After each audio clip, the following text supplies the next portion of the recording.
Let us start with a quick overview of what each card covers and what they rate for.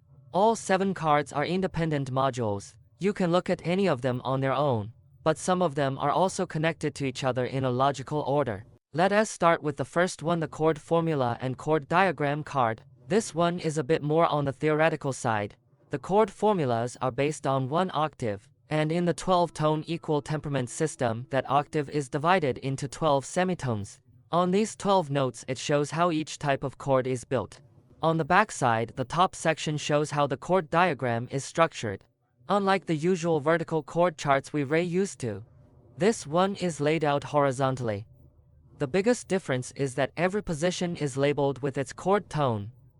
That makes it much easier to understand the logic behind chord shapes. Below that, it uses visual shapes to help you memorize root notes in each chord shape. These root notes are the same ones we'll talk about later in the caged system. Now, if you look at these 5 diagrams, you can think of them as showing the relative positions of the same note name across the fretboard.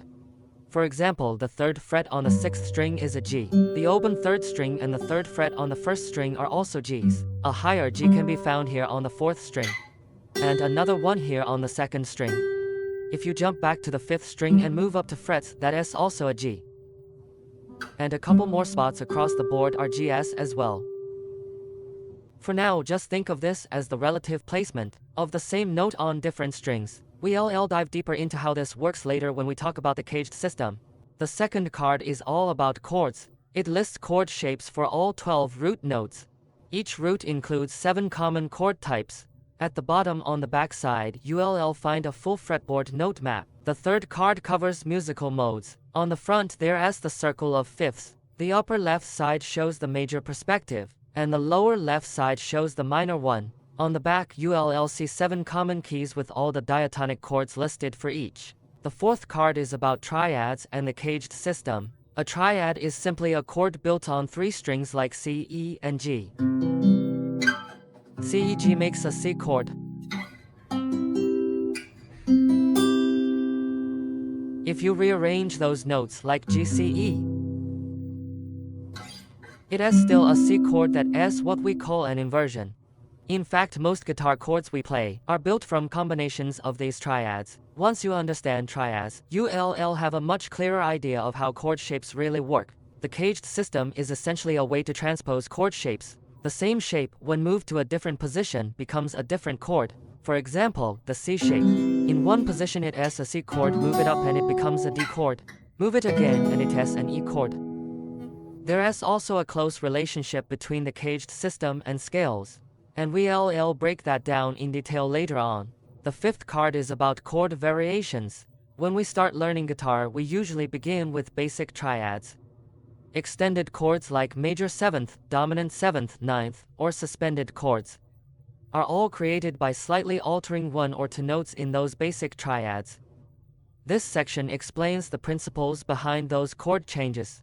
The sixth card focuses on scales. On the front it shows 6 common scales in the key of C. We'll use a guitar scale chart to go through this part, breaking the entire fretboard down into separate scale patterns. It also lists the formulas for other common scales and teaches you how to figure out their patterns on your own. The 7th card is about arpeggios. An arpeggio means playing the individual notes of a chord one by one. For example, with a C chord,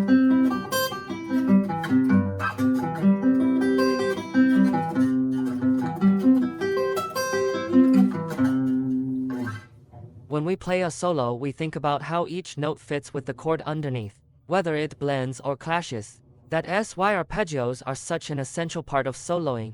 If we group these 7 cards together and arrange them in order, I'd suggest dividing them into 5 sections. First, chord formulas. These cover the basic theory of chord construction and how chord diagrams are built. Second, chords and modes. Both deal with fundamental chord concepts, one based on the 12 notes, and the other within the framework of musical keys. Third, the caged system and chord variations. These are closely related. By modifying the chord shapes in the caged system, you can create many other chords. Fourth, combine this with the scale chart to learn how to calculate and build different scale shapes. Fifth, arpeggios. They array also just patterns, and they array closely connected to the caged system as well. So that as the general overview of the entire fretboard logic practice card set, these 5 sections don't really have a strict order. If you already have some experience, you can jump to whichever topic you need. But if you're a beginner, I recommend following the 5-part sequence step by step.